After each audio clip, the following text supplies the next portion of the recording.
Bismillahirrahmanirrahim. Assalamualaikum warahmatullahi wabarakatuh. Alhamdulillah wassalatu wassalamu ala Rasulillah wa ala alihi wa sahbihi wa mawalah wa la hawla wa la quwwata illa billah. Rabbi shrah li sadri wa yassir li amri wa hlul 'uqdatam min lisani yafqahu qawli, amma ba'du.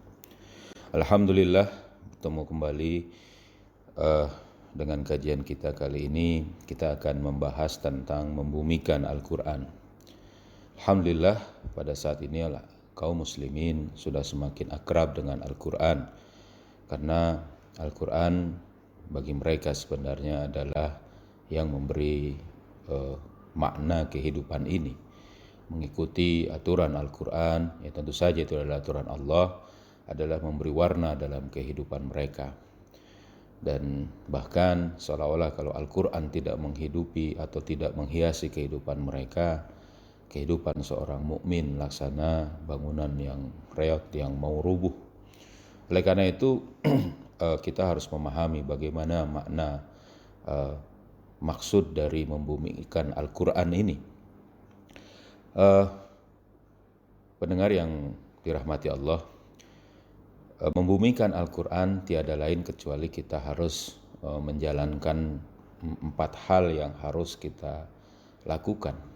Tentu keempat hal ini adalah harus dilaksanakan secara simultan, walaupun tentu ada yang mengawalinya. Landasan dari semua cara untuk membumikan Al-Quran ini tentu adalah keimanan.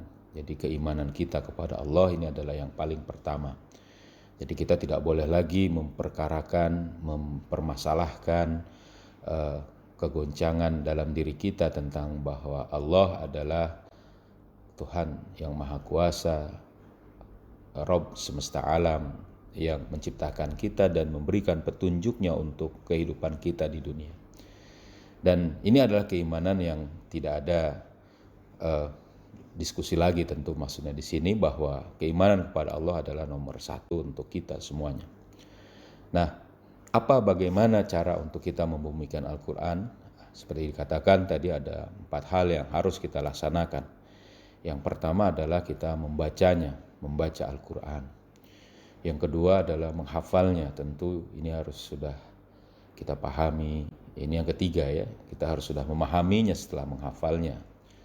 Dan juga yang keempat, kita melaksanakan apa yang menjadi isi dari Al-Quran. Tapi keempatnya ini adalah sesuatu yang terus-menerus harus dilaksanakan semampu yang kita bisa lakukan tentu. Pendengar yang dirahmati Allah, poin pertama yaitu kita membaca Al-Quran. Membaca Al-Quran, landasannya adalah ini poin atau langkah pertama untuk bisa melaksanakan Al-Quran. Tentu tiada lain kita harus akrab dan membaca Al-Quran. Para pengemban dakwah, para kaum muslimin sudah sangat selayaknya selalu membaca Al-Quran. Dalam salah satu petunjuknya, Syekh Taqiyuddin An-Nabhani menjelaskan bahwa sebaiknya seorang mukmin dan juga para pengemban dakwah minimal membaca Al-Quran setiap hari 1/4 juz. Mungkin ini sedikit, tetapi sebenarnya bila dilakukan terus-menerus akan menjadi kebaikan bagi mereka. Alhamdulillah kalau dia bisa membacanya lebih dari itu, 1/2 juz, 1 juz, atau bahkan bisa lebih dari itu setiap harinya. Yang terpenting adalah dawamnya, rutinnya, terus-menerusnya dia membaca Al-Quran.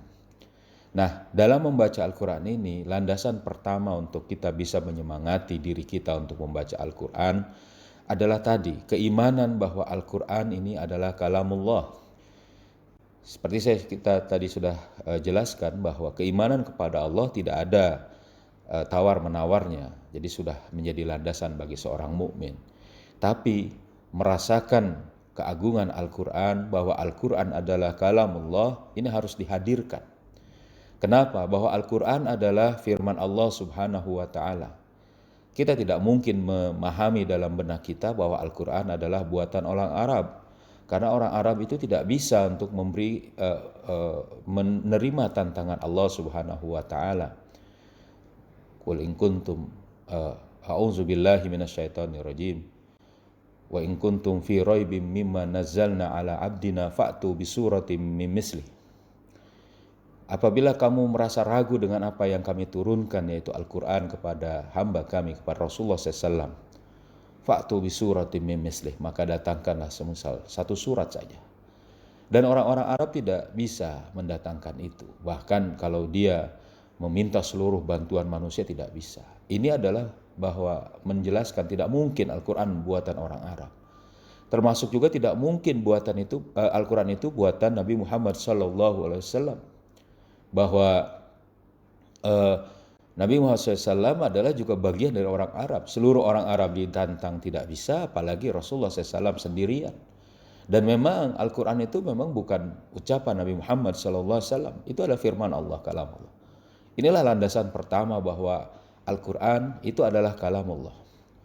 Yang kedua, untuk menyemangati kita dalam membaca Al-Quran, bahwa Al-Quran ini adalah harus kita pahami mukjizat kepada Rasulullah SAW.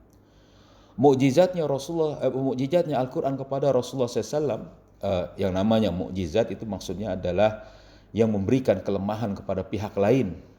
Jadi kalau orang mendapati mukjizat, semua yang kemudian mendapati atau yang terkena mukjizat itu akan lemah dan tidak bisa melawannya.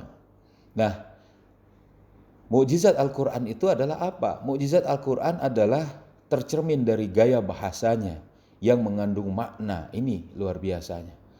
Dan orang-orang Arab itu tidak mampu menandingi itu, gaya bahasa Al-Quran. Apalagi kita mungkin yang bukan orang Arab, yang belum bisa untuk kemudian membuat syair-syair bahasa Arab pun tidak bisa kita. Tetapi orang-orang Arab, orang-orang ahli bahasa Al-Quran pada waktu dahulu itu sangat paham dengan bagaimana Al-Quran itu mengandung gaya bahasa yang tinggi dan makna yang sangat dalam. Kesesuaian penjelasan-penjelasannya dan kesesuaian dengan nazamnya, yang dengan harmonisasinya. Ini yang luar biasa. Jadi kita harus memahami bahwa Al-Quran itu adalah mukjizat bagi Rasulullah SAW, jadi satu keagungan yang ada. Yang ketiga, untuk kita bisa memahami, bisa menyemangati diri kita membaca Al-Quran, adalah bagaimana Rasulullah SAW mengatakan, dalam salah satu hadisnya Rasulullah SAW mengatakan, man qara'a harfan min kitabillah, siapa yang membaca satu huruf dari kitabullah, satu huruf Al-Quran, falahu bihi hasanatan, maka baginya itu falahu bihi hasanatun, jadi baginya itu adalah satu kebaikan, ya. Wal hasanatu bi asyri amsalihah, dan satu kebaikan itu kemudian dilipat gandakan atau dibalas dengan 10 kali lipat di situ. Kemudian Rasul mengatakan, la aqulu alif lam mim harfun, dan tidak aku katakan alif lam mim itu harfun, walakin alifun harfun wa lamun harfun wa mimun harfun. Jadi tidak dikatakan alif lam mim itu satu huruf, tapi alif satu huruf, mim, lam satu huruf, dan mim satu huruf. Dan setiap satu huruf itu diberi satu kebaikan, yang satu kebaikan itu dilipat gandakan 10 kali kebaikannya, insyaallah. Jadi ini harus kita pahami. Jadi jangan sekali-kali kita menyepelekan membaca Al-Quran. Kalaupun yang kita baca adalah satu ayat Al-Quran, lalu berulang-ulang itu pun akan Allah berikan pahala yang sama. Sama seperti orang yang mungkin membaca Al-Quran satu mushaf, 30 juz, 15 juz, 10 juz, 5 juz, 1 juz Al-Quran. Lalu kemudian dia banyak membaca Al-Quran, alhamdulillah. Dan itu Allah akan berikan kebaikan berlipat-lipat ganda. Sama seperti orang yang kemudian juga membaca misalnya surat Al-Ikhlas satu kali, Allah akan berikan satu kali huruf, satu kebaikan, dan dikali lipat 10 kali. Diulang lagi suratul Ikhlas, membaca yang dimaksud di sini adalah melihat hurufnya. Tentu kita harus membaca Al-Quran. Pertanyaannya mungkin, bagaimana kita membaca Al-Quran padahal kita tidak berbahasa Al-Quran, tidak berbahasa Arab? Ya tentu kita harus belajar. Inilah kenapa kita harus belajar, karena Allah juga memberitahu melalui Rasulullah SAW bahwa orang yang membaca Al-Quran ini, belajar membaca Al-Quran ini akan mendapat 2 pahala. Sebagaimana hadis yang diriwayatkan oleh Imam Muslim, Al-mahiru bil Quran ma'a safaratil kiramil bararah. Orang yang mahir membaca Al-Quran Ya, ya maksudnya di sini setara, sama-sama, ya akan bersama-sama dengan rombongan malaikat yang mulia. Tapi kemudian Rasul katakan, wallazina yaqra'ul Qur'ana wa huwa yata'ta'u fihi wa huwa alaihi syakun lahu ajran. Dan orang-orang yang membaca Al-Qur'an dan dia terbata-bata ya, dalam membaca Al-Qur'an dan merasa sangat sulit, maka Allah memberikan 2 pahala.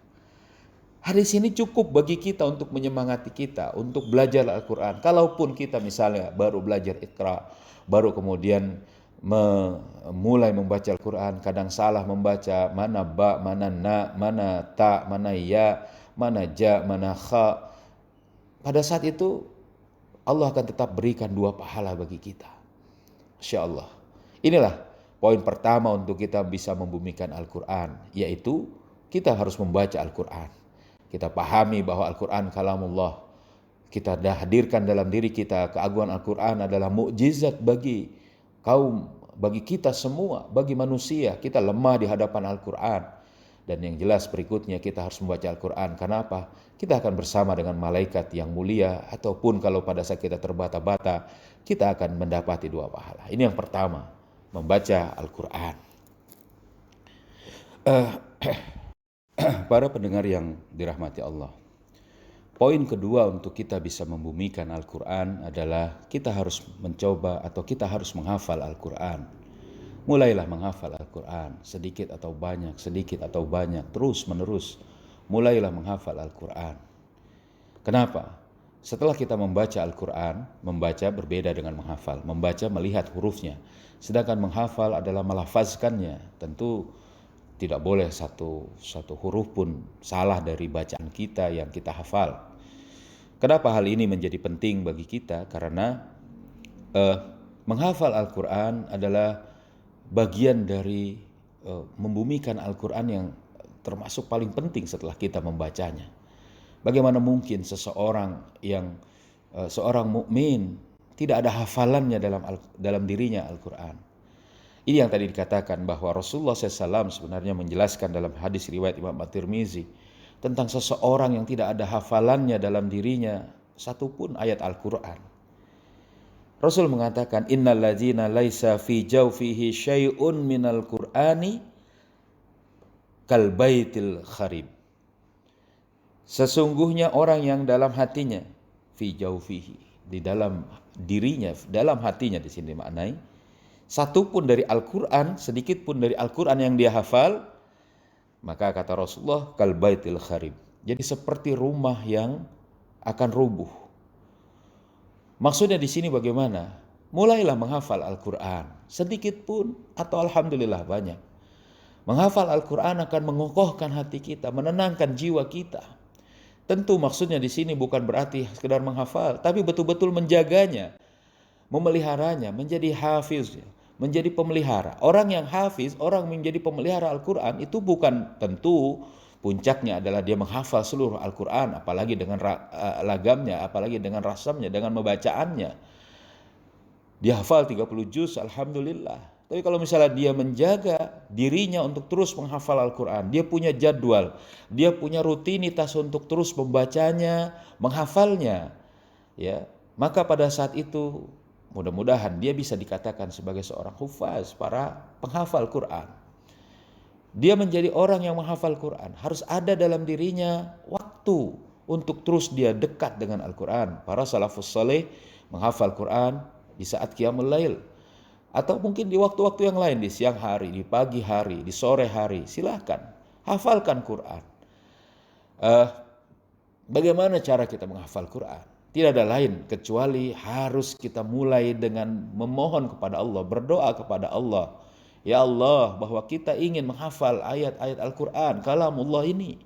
Mohonkan kepada Allah agar kita bisa menghafal. Tidak ada lain kecuali kita mohon menghafal Al-Quran hanya karena memang Allah memerintahkan dan menyukai itu.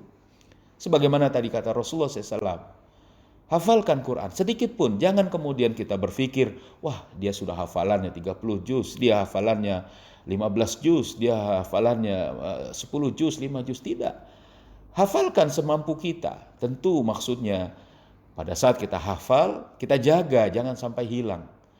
Ada hal lain yang kemudian beberapa pendapat para ulama bahwa hilang terhadap hafalan Al-Quran itu jauh lebih buruk daripada tidak menghafal, Masya Allah. Tapi itu mungkin pada kasus tertentu. Tapi bagi seorang mukmin minimal dia menghafal Quran. Dia akan jadikan Quran itu sebagai bacaan pada sholat-sholat dia. Nikmati itu. Hafalan Quran itu. Hafalkan dengan baik. Dengan dicoba. Memang sulit, memang susah, memang terasa berat. Tapi pada saat itu kita harus sadari bahwa kita harus kokohkan diri kita dengan menghafal Quran. Inilah poin penting dalam kita membumikan Al-Quran. Bahwa kita menghafalnya. Menghafalnya pun berulang-ulang, tidak ada masalah. Memang karena begitu memang harusnya Al-Quran itu. Dahulu para salafus saleh biasa menghatamkan Al-Quran, menghatamkan hafalannya. Ada yang menghatamkan dalam jangka waktu 1 bulan, ada yang menghatamkan hafalannya dalam jangka waktu 1 minggu, 2 minggu, 3 hari. Bahkan ada yang menghatamkan hafalannya dalam 1 hari. 1 hari ada yang 2 kali. Masya Allah, banyak sekali mereka membaca Al-Quran. Karena pada saat seorang sudah bisa menghafal Al-Quran, kata-kata yang keluar dari mulutnya adalah bagian dari Al-Quran itu sendiri. Nah, ini adalah bagaimana kita mencoba menghafalkan Al-Quran. Poin kedua adalah membumikan Al-Quran. Poin ketiga dalam membumikan Al-Quran yaitu adalah memahami Al-Quran. Memahami Al-Quran tidak ada lain kecuali harus memahami bahasa Arab. Proses ini mungkin akan menjadi sulit bagi kita yang bukan berbahasa ibu atau bukan yang berbahasa sehari-hari dengan bahasa Arab. Tapi yakinlah bahasa Arab adalah bahasa yang harus kita bisa. Sekecil apapun kebisaan kita itu maksudnya. Jadi harus kita coba belajar dan terus. Kenapa? Karena tadi pada saat keimanan yang ada dalam benak kita, kita sudah mulai dengan keagungan bahwa ini adalah kalamullah, bahwa ini adalah mukjizat bagi umat ini, bahwa ini adalah juga harus menjadi pahala yang banyak buat kita saat kita membacanya, bahwa kita akan diminta keadaan diri kita untuk kemudian menghafal Al-Quran, ya. Pada saat yang sama kita pun harus mengamalkan Al-Quran. Bagaimana mengamalkan Al-Quran? Itu poin keempatnya tadi. Kita harus memahami Al-Quran dahulu. Bagaimana kita memahami Al-Quran? Tiada lain kita belajar bahasa Arab. Karena Al-Quran adalah bahasa Arab yang jelas. Al-Quran adalah bahasa Arab yang jelas. Tidak ada yang lain. Kecuali Al-Quran adalah dengan bahasa Arab. Bukan dengan bahasa yang lain. Ini yang harus kita pahami. Jadi bahwa Al-Quran adalah kalamullah, Allah turunkan dalam bahasa Arab. Tidak perlu kita berpikir, oh kenapa bahasa Arab? Kenapa enggak bahasa Indonesia? Kenapa enggak bahasa Jawa? Kenapa enggak bahasa Padang? Bahasa yang lainnya misalnya. Itu bukan ranah yang harus kita pikirkan. Karena Allah telah tentukan itu. Allah telah pilihkan itu. Dan bagi kita bukan dalam tempatnya untuk menggugat. Kenapa dalam bahasa Arab sehingga saya harus belajar bahasa? Tidak. Banyak juga orang-orang Arab yang Allah sungkurkan menjadi kehinaan. Banyak orang-orang Arab yang Allah berikan azab yang pedih pada saat mereka tidak beriman dengan Allah, tidak beriman dengan Al-Quran. Kita lihat bagaimana Abu Jahal. Allah memberikan kehinaan kepadanya. Ya, padahal umatnya pada waktu itu, orang-orang Arab pada waktu itu memberi gelarnya Abul Hakam. Tapi karena dia tidak beriman kepada Allah, tidak beriman kepada Al-Quran, tidak mau membaca Al-Quran, tidak mau menghafal Al-Quran, apalagi tidak mau kemudian memahami Al-Quran. Dia bahkan juga tidak mau mengamalkan Al-Quran. Dia ingkar kepada Allah, ingkar kepada Al-Quran, ingkar kepada Rasulullah SAW.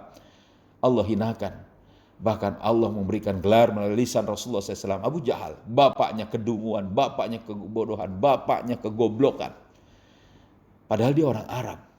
Oleh karena itu bagi kita yang tidak mampu berbahasa Arab, nikmati belajar bahasa Arab. Ini adalah bagian dari kehidupan kita yang Allah telah berikan kepada kita. Qada dari Allah.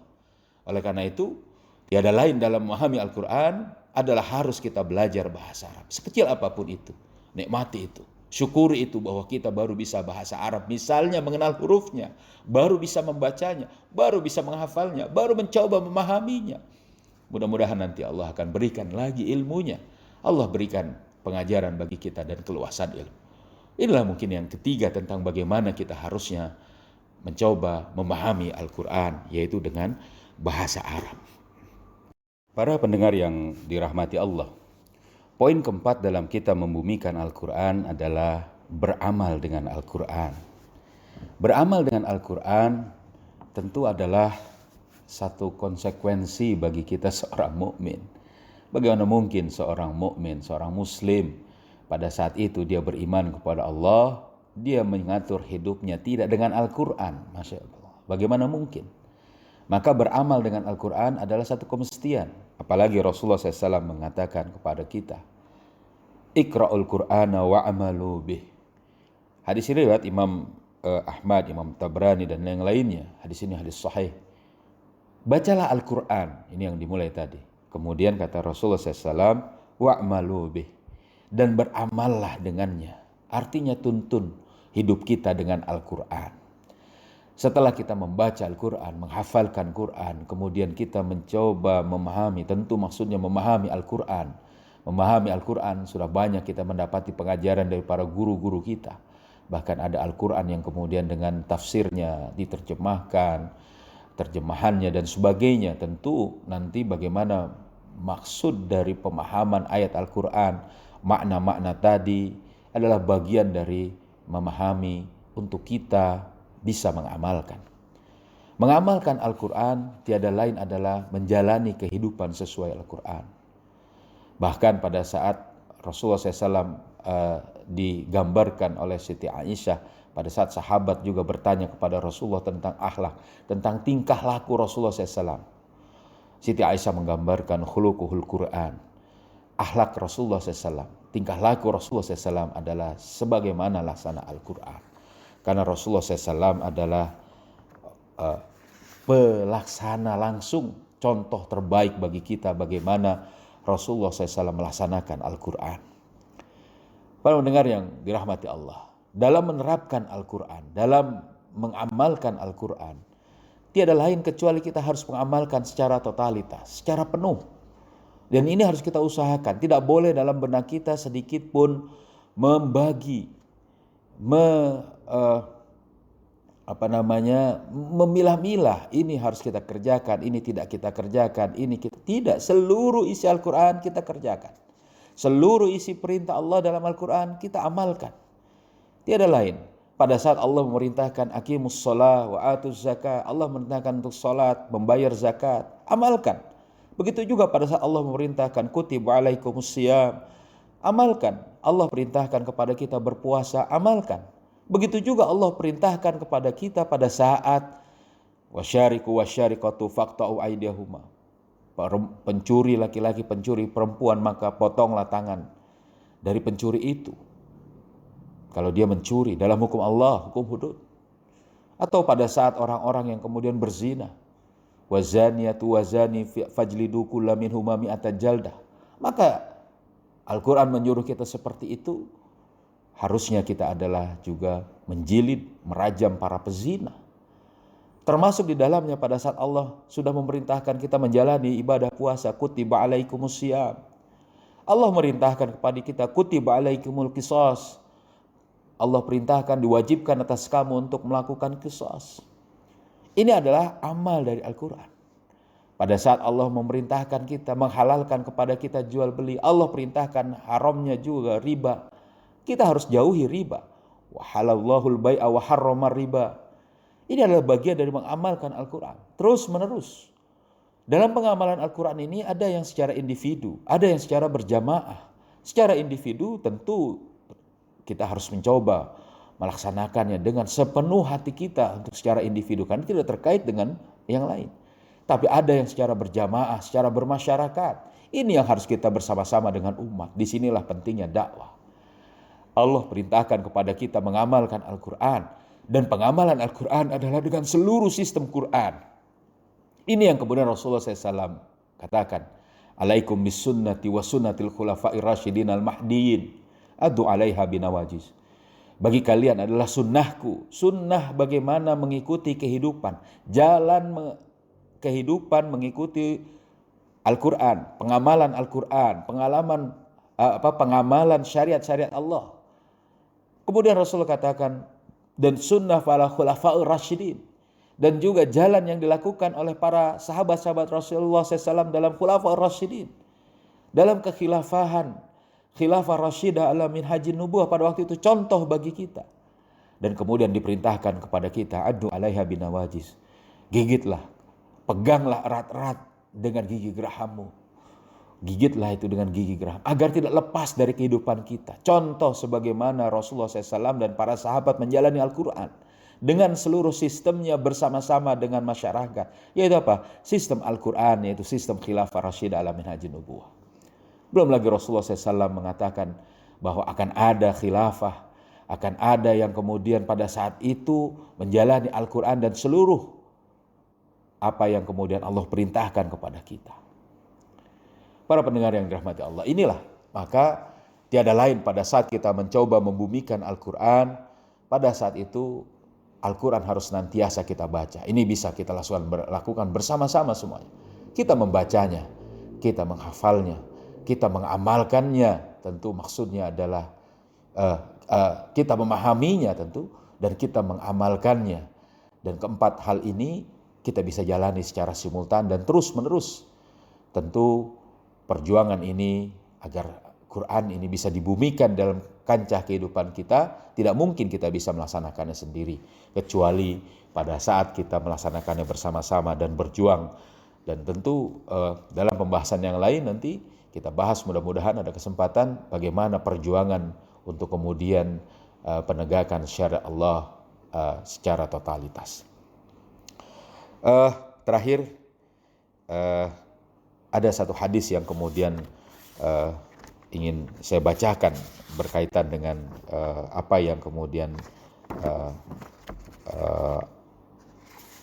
pembahasan kita kali ini, yaitu adalah hadis riwayat Imam Bukhari dan Muslim dari Abu Musa al-Ash'ari. Ta'hadul Qur'ana fawallazi nafsu Muhammadin biyadihi lahu asyaddu taflatan minal ibili fi uquliha. Pelihara Al-Quran. Jadi ta'ahadul Quran, pelihara Al-Quran dengan membacanya, menghafalnya, memahaminya dan mengamalkannya.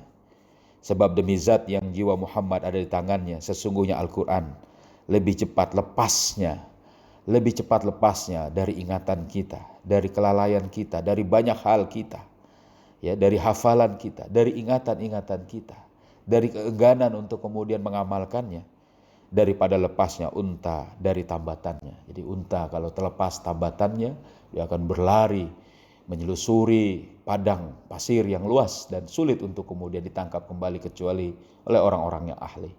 Mudah-mudahan kita bisa membumikan Al-Quran dan kita bisa menjadikan Al-Quran tetap terpatri dalam jiwa kita dan bisa mengamalkannya, mengejawantahkannya dalam kehidupan kita.